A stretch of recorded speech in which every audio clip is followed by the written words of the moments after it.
The world's largest oil processing facility and a nearby oil field in Saudi Arabia was set ablaze early Saturday morning after reported drone attacks by Iranian-backed Yemeni rebels.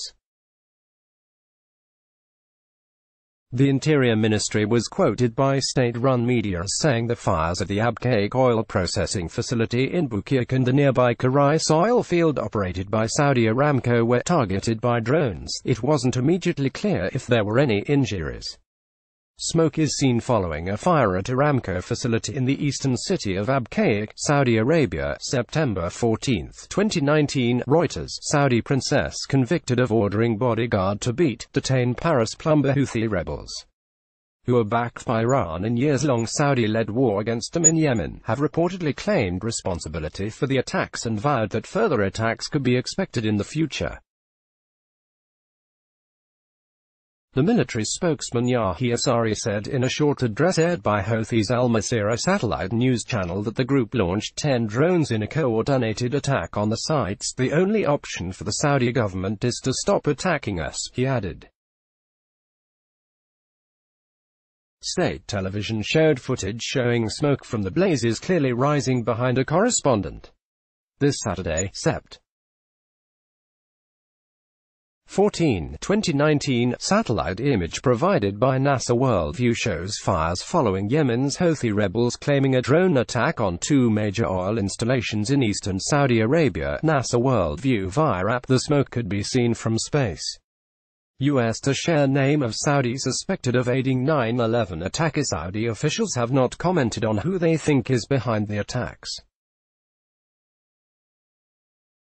Saudi Aramco did not immediately respond to questions from the app. Meanwhile, the Wall Street Journal reported that the government is shutting down half of its oil output after the drone strikes, which amounts to a loss of about 5 million barrels a day, or roughly 5% of the world's daily production of crude oil. Sources said Saudi Aramco held an emergency board meeting on Saturday to manage the unfolding crisis. The oil facility processes sour crude oil into sweet crude, then later transports onto transshipment points on the Persian Gulf and the Red Sea. Estimates suggest it can process up to 7 million barrels of crude oil a day. Smoke fills the sky at the ablaze oil processing facility on Saturday, Sept. 14, 2019 in Saudi Arabia. Drones claimed by Yemen's Houthi rebels attacked the world's largest oil processing facility in Saudi Arabia and a major oil field operated by Saudi Aramco early Saturday, sparking a huge fire at a processor crucial to global energy supplies. The validated UGC via app. The Karais oil field is believed to produce over 1 million barrels of crude oil a day. It has estimated reserves of over 20 billion barrels of oil, according to Aramco. The plant has been targeted in the past by militants.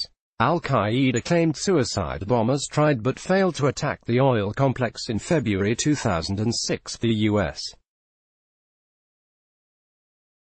Embassy in Riyadh said it was unaware of any injuries to Americans. Saudi Aramco employs a number of U.S. citizens, some of whom live in guarded compounds in the kingdom near the site. President Donald Trump called Saudi Arabia's Crown Prince Mohammed bin Salman in the wake of the drone strikes and expressed the United States' readiness to cooperate with the kingdom in supporting its security and stability, according to a news release from the Saudi embassy in Washington. Trump said recent attacks against Saudi's state-run oil facilities have had a negative impact on the U.S. and global economies. These attacks against critical infrastructure endanger civilians, are unacceptable, and sooner or later will result in innocent lives being lost, U.S. Ambassador John Abizaid, a former Army general, said. Click here to get the Fox News app. The Saudi-led coalition has been battling the rebels since March 2015. The Iranian-backed Houthis hold Yemen's capital, Sana'a, and other territory in the Arab world's poorest country. The war has become the world's worst humanitarian crisis. The violence has pushed Yemen to the brink of famine and killed more than 90,000 people since 2015, according to the US-based armed conflict location. The Associated Press contributed to this report. Let's block ads. Why?